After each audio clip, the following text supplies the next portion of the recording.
Hello प्यारे बच्चों, आज हम साइंस का सैंपल क्वेश्चन पेपर देखेंगे फर्स्ट टर्म का क्लास 10th, जिसकी ड्यूरेशन होगा 90 मिनट्स और जनरल इंस्ट्रक्शन है। The question paper contain 3 section. Section A has 24 question, attempt any 20 question. Section B has 24 question, attempt any 20 question. Section C has 12 question, attempt any 10 question.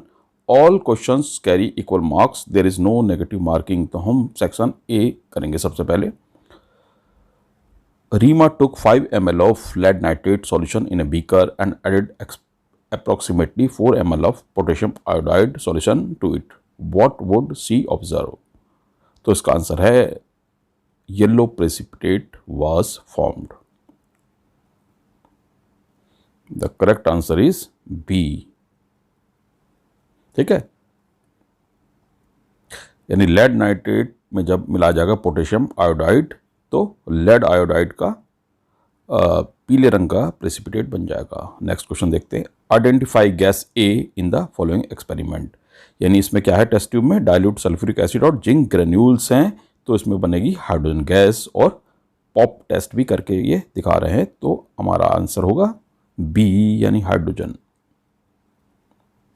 Next question, metal plus dilute HCl, metal salt और gas बन रही है, तो इसमें आपको ये दिखाना है which of the following two combination are correct. Copper के साथ यस, आयरन के साथ यस, मैग्नीशियम के साथ नो, जिंक के साथ यस। तो इसमें कॉम्बिनेशन है राइट, सेकंड एंड फोर्थ। तो सेकंड एंड फोर्थ में आ जाएगा आपका आंसर डी, यानी आयरन के साथ पी गैस बनाती है और जिंक के साथ पी।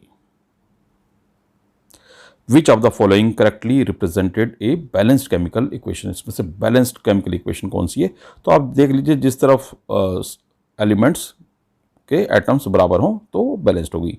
जैसे बी बैलेंस्ड है, बी है हमारा आंसर। बी में Fe3 है, इधर भी लेफ्ट हैंड साइड, राइट भी 3 है। और ऑक्सीजन 4 है left hand side, right side भी 4 ही है। और हाइड्रोजन के 4 मॉलिक्यूल हैं या 8 एटम्स दोनों तरफ। Next question, the graph given below depicts a neutralisation reaction. Acid plus alkali gives salt and water. The pH of solution changes as we add excess of acid to an alkali. जब add कर दिया acid तो वो कम होता रहेगा, जितना acid डालते रहेंगे उतना ही कम होता रहेगा pH। Which letter denotes the area of graph where both acid and salts are present. जहाँ एसिड भी है और सॉल्ट भी है, तो इसका करेक्ट आंसर होगा डी, क्योंकि डी में सॉल्ट भी बन चुका था जब हमने एसिड और बेस मिलाया, और एसिड भी रहेगा थोड़ा। तो correct answer is D. 6th question, in the reaction of iron with copper sulphate solution, which option in the given table correctly represent the substance oxidise and the reducing agent. तो भैया आप देख लीजिए, copper sulphate में से sulphate हट गया तो कौन, ये क्या हो गया, रिड्यूस हो गया, ठीक है। और आयरन क्या हो गया, ऑक्सीडाइज्ड। तो ऑप्शन सब्सटेंस ऑक्सीडाइज्ड और रिड्यूसिंग एजेंट, आंसर होगा इसका ए, क्योंकि ऑक्सीडाइज भी आयरन हुआ है और इसने रिड्यूस भी कॉपर सल्फेट को आयरन नहीं किया है। The chemical reaction between copper and oxygen can be categorised as displacement reaction, decomposition, combination, double displacement. तो answer will be combination reaction, यानी सी, यानी कॉपर एंड ऑक्सीजन मिलकर कॉपर ऑक्साइड बना लेते हैं, ब्लैक कलर का एक पदार्थ होता है। Which of the given option correctly represent the parent acid and base of calcium carbonate. यानी कैल्शियम कार्बोनेट किस एसिड और किस बेस से बना है, तो इसका आंसर है B, H2CO3 and calcium hydroxide. How will you protect yourself from heat generated while diluting a concentrated acid?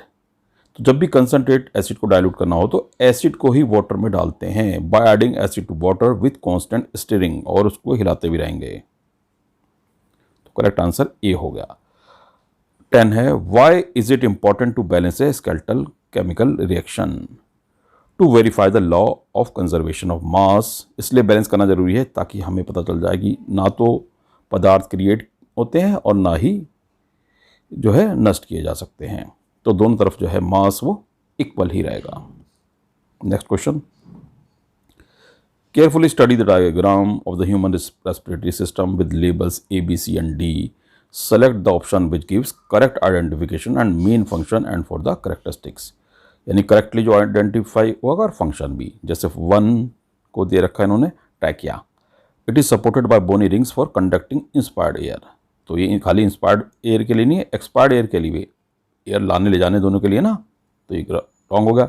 Ribs, when we breathe out ribs are lifted, जब हम ब्रीथ आउट करते हैं रिप्स लिफ्टेड नहीं होती है, जब हम सांस अंदर लेते हैं तब रिप्स लिफ्टेड होती है, ठीक है। Alveoli, the wall sac like structure for exchange of gases, यानी सी जो है उसमें थर्ड है एल्वुली, तो ये alveoli, this is the correct answer, ठीक है, क्योंकि थर्ड पॉइंट जो है वो एल्वुली को ही बता रहा है, और thin walled cell like structure भी होते हैं जहां एक्सचेंज ऑफ गैसेस होता है। Next question, identify the option that indicates the correct enzyme that is secreted in location A, B and C. तो कौन कौन से होते हैं? ए में तो सैलिवरी मेलेज होगा, वन में मतलब मुंह में, और स्टमक में होगा। देख लेते क्या क्या ऑप्शन दिया है। तो इसका करेक्ट आंसर है बी, एमिलेज। पेप्सिन होता है स्टमक में और ट्रिप्सिन होता है स्मॉल इंटेस्टाइन में। Next question, opening and closing of stomata pores only depends on water content in the guard cell. Water content ज़्यादा हो जाता है तो खुल जाते हैं, कंटेंट कम हो जाता है वाटर तो बंद हो जाते हैं। Next question, the figure given below shows a schematic plan of blood circulation in human with labels 1 to 4. Identify the correct label with its function. तो एक को कहा गया है pulmonary vein takes impure blood from body parts, तो ये wrong है, क्योंकि पल्मोनरी वेन जो होती है वो लाती है pure blood from lungs to heart. Pulmonary arteries take blood from lung to heart, तो ये भी रॉन्ग है। Aorta takes blood from heart to body parts, ये भी रॉन्ग है। And vena cava D takes blood from body part to right auricle, तो इसकी labelling भी सही है और ये इसकी एक्सप्लेनेशन भी ठीक है, तो करेक्ट आंसर हमारा डी। आपको दोनों चीज देखनी है, ठीक है। Next, identify the phase of circulation which is represented by in the diagram of heart given below. Arrows indicated contraction of the chambers shown. तो दोनों चैम्बर नीचे के कॉन्टैक्ट हो रहे हैं, राइट और लेफ्ट वेंट्रिकल। तो इसका आंसर देख लेते हैं हम। तो इसका आंसर आएगा blood is transferred for oxygenation and is pumped into various organ simultaneously. B answer है, यानी साफ होने भी जा रहा है ब्लड और बॉडी के वेरियस पार्ट्स के लिए भी जा रहा है। तो next, observe the diagram of human digestive system. ये 4 पार्ट दिखाई दे रहे हैं। Match the labelling referred in column 1 and को relate with the function in column 2। तो देख लेते क्या क्या इनके फंक्शन है। भाई फर्स्ट बता रहा था length of the depends on the food the organism eat, तो हम इनका ये देख लेते हैं। इसका आंसर ये आएगा बी, यानी बी का मतलब है फर्स्ट का है बी, सेकंड का है सी। तो फर्स्ट का बी का मतलब है ये फर्स्ट है, देखो ये माउथ है, तो उसमें क्या होता है initial phase of starch digestion, मुंह से शुरू होता है बकल कैविटी से। तो फर्स्ट का आंसर होगा बी और सेकंड का होगा C, increase the efficiency of lipase action. Liver दिखा रहा है ना, तो लीवर इंक्रीज कर देता है efficiency of lipase enzyme action, ठीक है। और फिर थर्ड का डी है, तो थर्ड क्या है स्मॉल इंटेस्टाइन, तो increase third, this is third का डी है, तो this is the site of the complete digestion of carbohydrate protein and fat. और 4 का है ए क्या, the length of this depends on the food the organism eat, यानी small intestine की जो लेंथ है वो ये बताती है कि वो किस तरह का फूड खाता है। तो इंटेस्टाइन उसकी लंबी होती हैं जो कि वेजिटेबल्स वगैरह खाते हैं, वेजिटेरियंस जो एनिमल्स हैं उनकी इंटेस्टाइन लंबी होती है, और जो कार्निवोरस यानी कि नॉन वेज खाते हैं उनकी इंटेस्टाइन स्मॉल होती है, कार्निवोरस एनिमल्स की। वो वेज और नॉन वेज तो ह्यूमंस दोनों ही खाते हैं, लेकिन ह्यूमंस की जो है एलिमेंट्री कैनाल लंबी होती है, इंटेस्टाइन लंबी होती है, क्योंकि वो वेजिटेरियन डाइट के लिए बने हैं। 17 है, which of the following mirror is use by dentist to examine a small cavity in a patient's teeth. तो इसका आंसर होगा सी, कनकेव मिरर।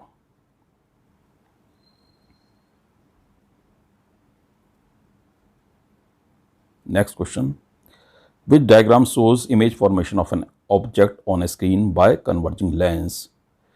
तो ये कई सारे डायग्राम दे रखे हैं, तो करेक्ट आंसर इसका सी है।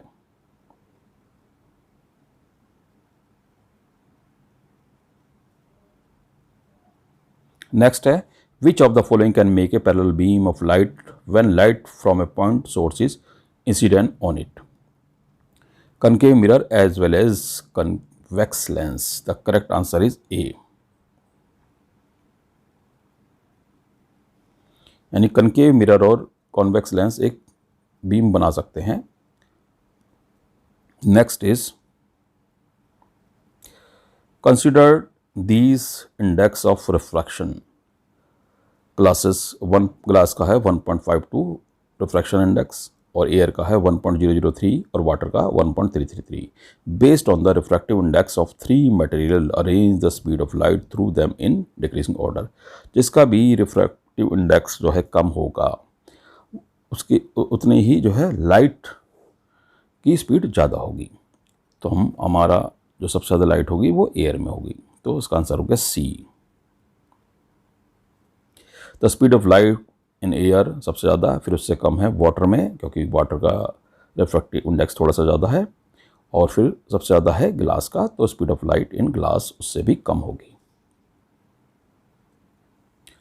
If a beam of red light and a beam of violet lights are incident at the same angle on the inclined surface of a prism from air medium and produce angle of reflection R and V respectively, which of the following is correct?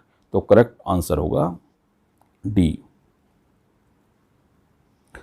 क्योंकि angle of refraction जो होता है वो red light का कम होता है और उसके बाद बढ़ता रहता है रेड के बाद, और वॉयलेट का सबसे ज़्यादा होता है। नेक्स्ट क्वेश्चन,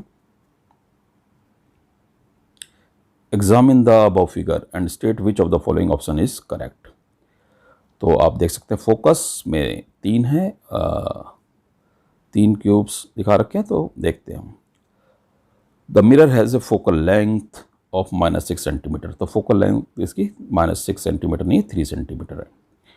तो फिर ऑप्शन बी देखते हैं, the mirror has a focal length of -3 centimetre. भाई 3 क्यूब बना रखे हैं तो 3 सेंटीमीटर होगी, and will produce an image of magnification -1। तो the correct answer is B, क्योंकि आप फोकल लेंथ देख सकते हैं ना, तो वो माइनस, और माइनस इसलिए है कि लेफ्ट साइड में है तो इसलिए माइनस होगी। मिरर है कनकेव मिरर, ठीक है। और मैग्नीफिकेशन -1 का मतलब यहाँ इमेज बनेगी उल्टी, तो -1 होगा, और सेम साइज की बनेगी तो 1 हो गया, और उल्टी बनेगी तो उसके लिए माइनस का साइन है। Question number 23, the angle of incident from air to glass at the point O on the hemispherical glass slab is A 45 degree, B 0 degree, C 90 degree, D 180 degree. The correct answer is B 0 degree, क्योंकि light straight जा रही है तो straight में कोई refraction होता ही नहीं है, तो 0 डिग्री हो गया, ठीक है। जिस एंगल से जा रही है उसी एंगल से बाहर निकल रही है, और नॉर्मल से ही जा रही है, तो angle 0 degree. Next question, a prism ABC with BC as base is placed in different orientation. A narrow beam of white light is incident on the prism as shown is below figure. In which of the following diagrams after dispersion the third color from the top of the spectrum correspond to the color of the sky? तो इसका answer होगा B,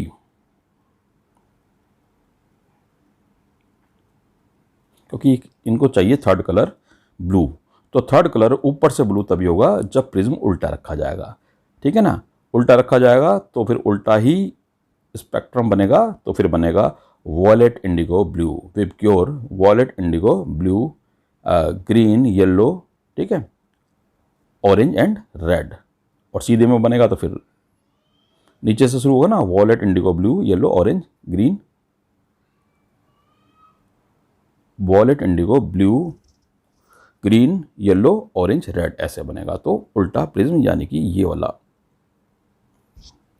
तो इस तरह से हमने इसका किया ए पार्ट। प्यारे बच्चों, अब हम सेक्शन बी करेंगे क्लास 10th के सैम्पल पेपर का।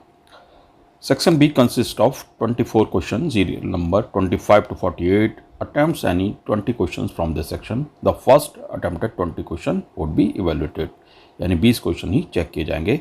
लाइव स्टोन हीटेड स्टेप 1 है, तो X प्लस CO2 बनता है। अगेन जब वाटर के साथ इसकी रिएक्शन करते हैं तो सिलेक्ट लाइम बनता है। Identify the correct option from the given table which represent the type of reaction. तो A B C D है, तो इसका करेक्ट आंसर C है, क्योंकि पहले में एंडोथर्मिक है, हीट इसको मिल रही है। दूसरे में जब ये वाटर का CaO बनता है, जब CaO वाटर के साथ रिएक्ट करता है तो हाईली एक्सोथर्मिक रिएक्शन होती है। तो the correct answer is C।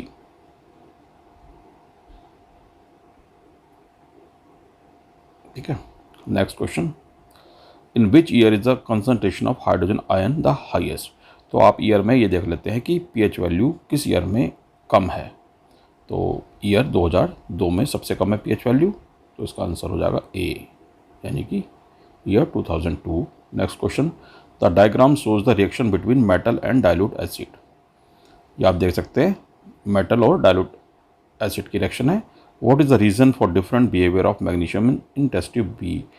बाकी सारी मेटल तो नीचे है लेकिन मैग्नीशियम ऊपर तैर रहा है, तो रीजन बता सकते हैं आप।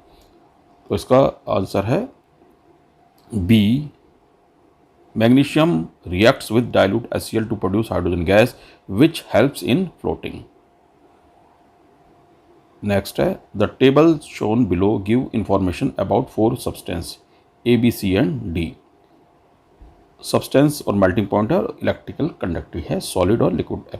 A जो है इसका मेल्टिंग पॉइंट 295 है और गुड कंडक्टर है, और ये भी लिक्विड एक्वस स्टेट में भी गुड कंडक्टर है। B का मेल्टिंग पॉइंट 1210 है और ये पुअर है कंडक्टर सॉलिड में, और लिक्विड में गुड है। C 1890 है इसका मेल्टिंग पॉइंट, और सॉलिड में पुअर है और लिक्विड में गुड कंडक्टर है। D 1160 है मेल्टिंग पॉइंट K में, और सॉलिड में पुअर कंडक्टर है, और लिक्विड या एक्वस सॉल्यूशन में भी पुअर कंडक्टर है। तो हमें इसमें identify ionic compound from the above given substance. तो B और C ले लेंगे, क्योंकि ये लिक्विड और एक्वस सॉल्यूशन में गुड कंडक्टर होते हैं आयनिक कंपाउंड, और हाई मेल्टिंग पॉइंट होते हैं। तो ये दोनों को ले लेंगे B और C को। तो आंसर हो जाएगा इसका B, यानी B में ही B C ये बना ना। नेक्स्ट है, Vinay observed that the stain of a curry on a white shirt become reddish brown when soap is scrubbed on it, but it turns yellow again when the shirt is washed with plenty of water. What might be the reason for his observation? तो इसके reason ये हो सकते हैं, एक तो soap होता है बेसिक इन नेचर, ठीक है। Turmeric is a natural indicator which gives reddish tinges in bases, bases के साथ रेड कलर देती है टर्मरिक। तो हमारा आंसर होगा सेकंड एंड थर्ड, यानी कि आंसर होगा B. In which of the following setup would the bulb glow. पहले सेटअप में क्या है, डाइल्यूट HCl सॉल्यूशन है, तो यस इसमें बल्ब जो है ग्लो करेगा। दूसरे में शुगर सॉल्यूशन है तो नहीं करेगा। तीसरे में एल्कोहल है तो इसमें भी नहीं करेगा। चौथे में लाइम वाटर है, ठीक है। तो हमारा आंसर हो जाएगा इसमें फर्स्ट एंड फोर्थ, यानी कि B. The correct answer is B. Next question देख लेते हैं। Question number 31 to 35 consist of 2 statement. ध्यान से करिएगा इसको। Observation A and reason R। Answer these question selecting the appropriate option given below. पहले ऑप्शन आप देख रहे हैं, ए ऑप्शन आपको लिखना है जब both A and R true and R is the correct explanation of A, दोनों सही हो और रीज़न जो है उसकी करेक्ट एक्सप्लेनेशन कर रहा हो। बी आंसर देंगे जब both A and R true and R is not the correct explanation of A. C answer तब होगा जब A is true but R is false. D होगा जब A is false but R is true. तो सबसे पहले तो आपको देखना फॉल्स और ट्रू कौन कौन से हैं इनमें से।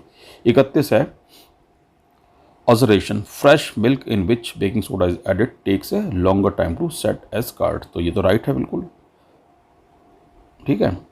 Baking soda decrease the pH value, तो ये रॉन्ग है क्योंकि बेकिंग सोडा इंक्रीज करता है पीएच वैल्यू, ठीक है। तो पहला राइट है, दूसरा रॉन्ग है, यानी इसका आंसर हो जाएगा सी।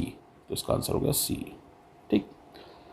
32 observation, decomposition of vegetable matter into compose is an endothermic reaction. ये रॉन्ग है क्योंकि ये एक्सोथर्मिक रिएक्शन होती है और रीज़न है decomposition reaction involves break down of a single reactor into simpler products. ये राइट है, पहला रॉन्ग दूसरा राइट, इसका मतलब होगा डी,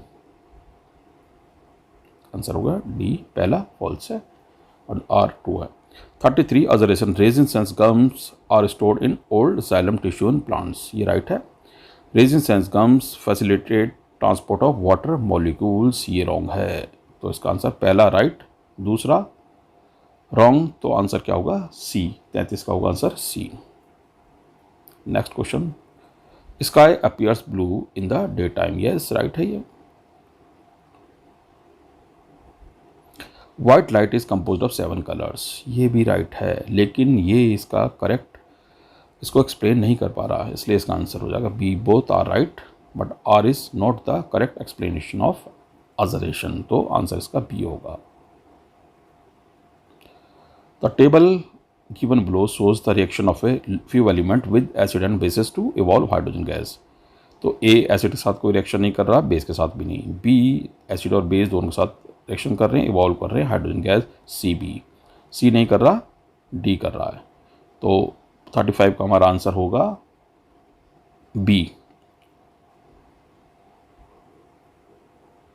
यानी कि बी एंड डी जो एलिमेंट हैं वो एम्फोटेरिक ऑक्साइड्स बनाते हैं।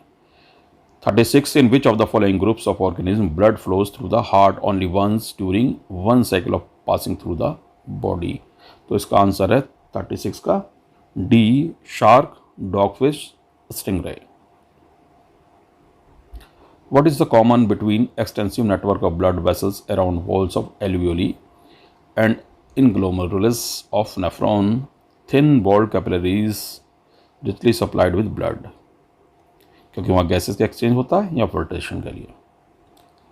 38 plant use completely different process for excretion as compared to animal. Which one of the following process is not followed by the plants for excretion? They can get rid of excess water by transpiration, ये right है। They selectively filter toxic substance through their leaves, तो ये नहीं follow होता, B, इसका answer होगा B. बाकी नीचे के भी सब फॉलो होते हैं। Waste products are stored as resins and gums in old xylem, ये भी राइट है। They excrete waste substance into the soil around them, ये भी राइट है। 39 if the power of a lens is -4d then it means that the lens is a concave lens of focal length -5 metre. तो इसका हम answer ही निकाल लेते हैं। F is equal to होता है, F होता है 1/p, लेकिन इन मीटर में, ठीक है। तो 1 कितना, P कितना है -4, तो ये आ जाएगा आपका 0.25 मीटर आ जाएगा माइनस में, यानी कि अगर इसको सेंटीमीटर में कन्वर्ट कर लेंगे 100 से मल्टीप्लाई कर देंगे तो यह आ जाएगा -25 सेंटीमीटर। अब माइनस जो होता है वो कनकेव लेंस का होता है, इसलिए इसका आंसर होगा सी। 39 का आंसर होगा सी। 40 है rays from sun converge at a point 15 centimetre in front of a concave mirror. इसका मतलब है उसका जहाँ कन्वर्ज हो जाए यानी फोकस उसका 15 सेंटीमीटर का है। Where should an object be place so that the size of its image is equal to the size of the object. तो सिंपल है 2f पर रखना पड़ेगा। 2f का मतलब है 15 × 2 = 30। 30 centimetre in front of mirror. तो उसका आंसर होगा ए, 40 का answer A. Next question, in which of the following groups of organism food material is broken down outside the body and then absorb in. तो ये तो होते हैं saprophyte, yeast, mushroom and bread mould, सड़े गले पदार्थों से ही अपना भोजन लेते हैं। In a person the tubular part of nephron is not functioning at all, what will its effect be on urine formation. तो वह यूरिन मोर डाइल्यूटेड होगा, क्योंकि छंद हो जाएगा वो, लेकिन रीअब्जॉर्ब नहीं होगा water. The real image of a candle flame formed by a lens is 3 times the size of the flame, and the distance between lens and image is 80 centimeter. What distance should the candle be placed from the lens? यानी कि if the real image of a candle formed from the lens is 3 times the size है, magnification क्या होगा 3, and the distance between lens and the image is 80 centimeter. तो हमारा होता है formula ये m is equal to v upon u। तो हमें तो u निकालना है, तो u इज इक्वल टू हो जाएगा v यानी कि 80 अपॉन 3, और u हमेशा माइनस में होता है, इसलिए आंसर, क्योंकि इमेज वस्तु रखी जाती है हमेशा लेफ्ट साइड, तो माइनस में आएगा, तो डी आंसर आ जाएगा इसका। 44. While looking at the above diagram, Nalini concluded the following: the image of the object will be a virtual one. ये wrong है, virtual नहीं बनेगी भाई। The reflected ray will travel along the same path as the incident ray, but it is in opposite direction. ये right है। The image of the object will be inverted. ये भी right है। This is a concave mirror and hence the focal length will be negative. ये भी right है। तो which one of the above statement are correct, तो ये देख लेते हैं इनमें से कौन सा करेक्ट है। Second, third and fourth. Second, first वाला रॉन्ग है, बाकी सारे करेक्ट हैं, तो इसका आंसर हो जाएगा सी।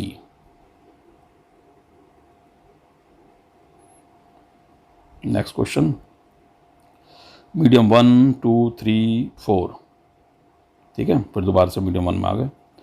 तो in the above diagram light is travelling through different medium, it is noted by scientist that angle 1 is equal to angle 3 is equal to angle 4, but angle 2 is less than angle 1, which of the following statement would be correct. तो आपको दिख ही रहा है कि angle 2 जो है वो angle बाकी एंगल से कम है, ठीक है, एंगल 1 से कम है, और एंगल 1 3 और 4 सेम दिख रहे हैं, ठीक है, एंगल 1 3 और 4 आपको सेम दिख रहे हैं, एंगल 2 कम दिख रहा है। तो medium 1 is the denser than the medium 3। इसमें से आपको बताना कौन सा स्टेटमेंट जो है करेक्ट है, ठीक है, इसमें हम करेक्ट स्टेटमेंट आपको बताते हैं। 45 का आंसर आएगा D. Medium 1 and 3 are essentially the same, जब दोनों के एंगल सेम है तो सेम ही है, but medium 2 is denser than the 1 and 3। Medium 2 denser है, तभी आप देख सकते हैं मीडियम 2 में जो लाइट रिफ्लेक्ट हुई तो वो नॉर्मल की तरफ बैंड हुई। अगर नॉर्मल की तरफ बैंड हो रही है तो इसका मतलब वो जो है मीडियम उससे सॉलिड है, उससे डेंस है, मोर डेंस है। तो आंसर हमारा हो जाएगा D. Medium 1 and 3 are essentially the same medium, but medium 2 is denser than the 1 and 3, ठीक है। सिंपल सा ये है कि इसमें मीडियम जो है 2 वो डेंजर है बाकी मीडियम से, क्योंकि अभिलंब की तरफ झुक रही है, नॉर्मल की तरफ बैंड हो रही है rays. The refractive index of the flint glass is 1.65 and that for the alcohol is 1.36 with respect to air. What is the refractive index of the flint glass with respect to alcohol? तो भाई इसको 1.6 कर एक इस तरह से कर लेंगे, refractive index of flint glass 1.65 होगा, ठीक है, अपॉन एल्कोहल है 1.36। तो इसके रिस्पेक्ट में बताना है, तो इसको जब हम कैलकुलेट करेंगे तो हमारा आंसर आ जाएगा 1.21, यानी आंसर हो गया बी। 40 का आंसर हो गया B. Next question 47, the above lens has a focal length of 10 centimetre, the object of height 2 millimetre is placed at a distance of 5 centimetre from the pole, find the height of the image. तो इसमें आप lens formula का use करके v निकाल लेंगे। ठीक है, u तो गिवन है ही, तो v निकाल लेंगे। जब v तो m हो जाएगा, m is equal to v upon u होता है। ठीक है, तो आप अगर जब v निकालें तो मैग्नीफिकेशन आपका आ जाएगा, और इसका करेक्ट आंसर होगा ए, सी 4 मिलीमीटर, क्योंकि मिलीमीटर में ही दिया हुआ ना पहले भी। 4 मिलीमीटर डबल साइज की बनेगी। नेक्स्ट है, a cable manufacturing unit tested few elements on the basis of their physical properties. Properties हैं malleability, ductility, ductile electrical conductivity और मेल्टिंग पॉइंट। डब्ल्यू जो है एलिमेंट में ये सारी चीज़ें, मेलेबिलिटी भी है, डक्टाइल भी, इलेक्ट्रिक कंडक्टिविटी भी, मेल्टिंग पॉइंट भी हाई है। एक्स वाई और जेड में कुछ है इसमें प्रॉपर्टी, कुछ नहीं है। तो तार बनाने के लिए डक्टिलिटी तो सबसे ज़्यादा ज़रूरी है। तो विच of the above element were discarded for use by the company. तो एक्स वाई जेड जो है उन्होंने डिस्कार्ड कर दिए। कारण क्या था एक्स वाई जेड में, क्योंकि इनके मेल्टिंग पॉइंट भी लो हैं एक्स वाई के। ठीक है, और कंडक्टिविटी जो है जेड की तो नो ही है, और डक्टाइल एक्स वाई के नो है, तो एक्स वाई और जेड तो कैंसिल हो ही जाएंगे, क्योंकि हाई मेल्टिंग पॉइंट चाहिए और इलेक्ट्रिकल कंडक्टिविटी चाहिए और डक्टिलिटी चाहिए। तो इसका आंसर हो जाएगा बी, यानी which of the above element were discarded for use by the company. ये डिकार्डेड नहीं discarded, X Y Z discard हो गया, तो बी आंसर है, और डब्ल्यू सिलेक्ट कर लिया गया। Section C consist of 3 cases followed by questions. There are a total of 12 questions in this section. Attempt any 10 questions from this section. The first attempted 10 question would be evaluated. Case यानी आपको एक story पढ़नी है और इसमें से questions के answer आपको मिल भी सकते हैं या सिर्फ हिंट मिलेगा। The salt story from new Indian express 9 March 2021. The salt pans in Marakkanam, a port town about 120 km from Chennai, are the third largest producer of salt in Tamil Nadu. Separation of salt from water is a laborious process, and the salt obtained is used as raw material for manufactures of various sodium compounds. यानी कि जो है salt निकाला जाता है salt water से, सी water से, और तब उससे वेरियस अदर कंपाउंड्स बनाए जाते हैं। One such compound is sodium hydrogen carbonate used in baking as an antacid and in soda acid fire extinguisher. The table shows the mass of various compound obtained when 1 liter of sea water is evaporated.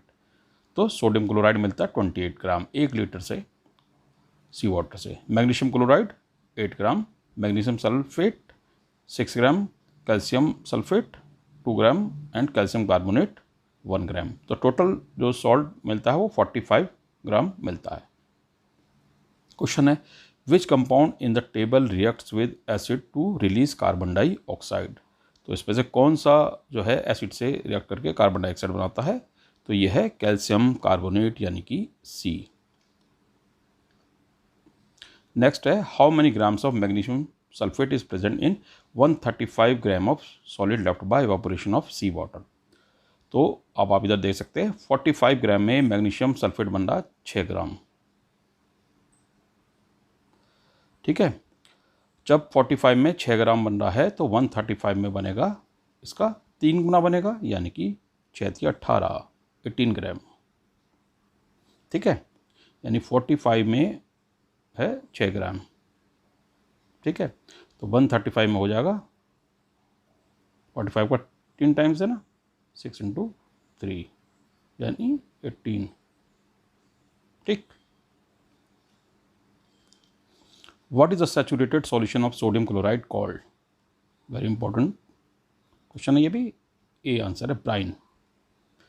What is the pH of the acid which is used in the formation of common salt. Between 1 to 3। ठीक है, case, the figures shown below represent an activity to prove the requirement for photosynthesis. During this activity, 2 healthy potted plants were kept in the dark for 72 hours. After 72 hours, KOH is kept in watch glass in setup X and not in setup Y.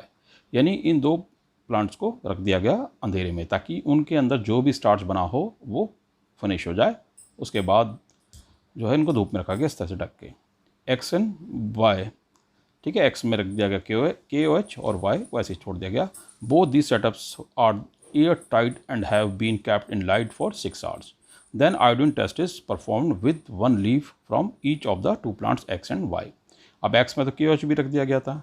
KOH क्या करता है, carbon dioxide को absorb कर लेता है, बस यही check करना था इनको।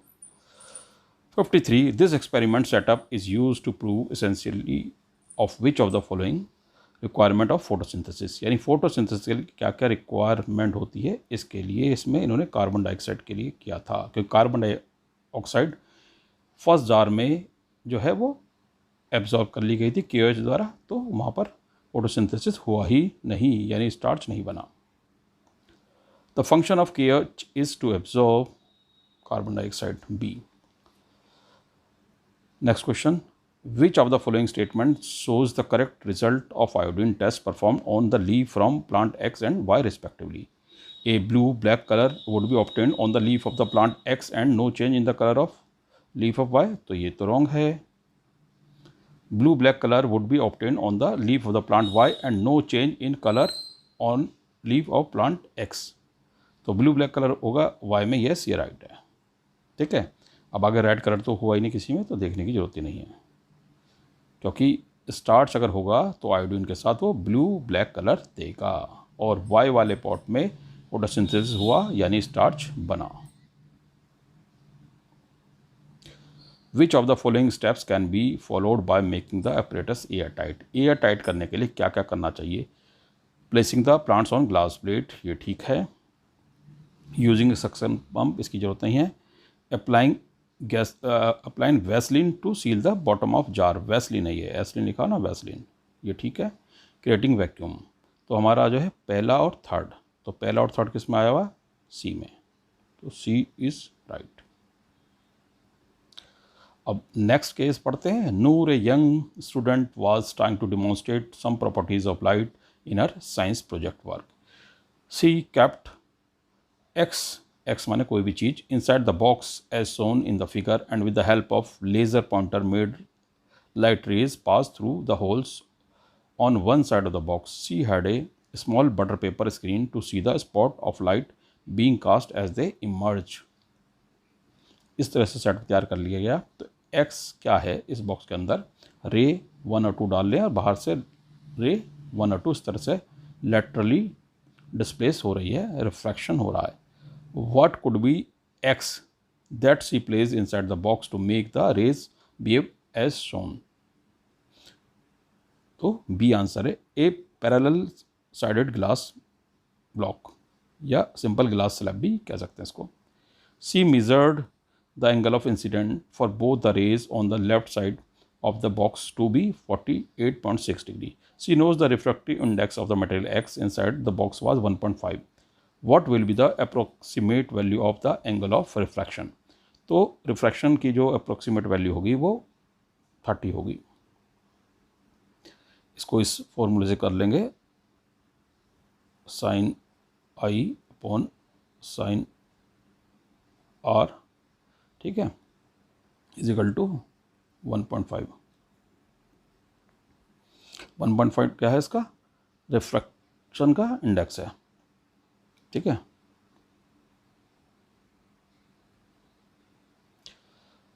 रिफ्रैक्टिव इंडेक्स है तो 30 आ जाएगा, अप्रॉक्सीमेटली आ जाएगा। Her friend noted that following observation from the demonstration, glass is optically rare than air, तो ये गलत है। Air and glass allow light to pass through them with the same velocity, ये भी गलत है, वेलोसिटी कम हो जाती है ग्लास में। Air is optically rare than glass, ये राइट है।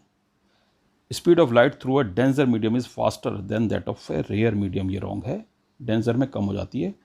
The ratio sine of angle of incident in the first medium to the ratio of sine of angle of refraction in the second medium give the refractive index of the second material with respect to the first one. ये भी right है।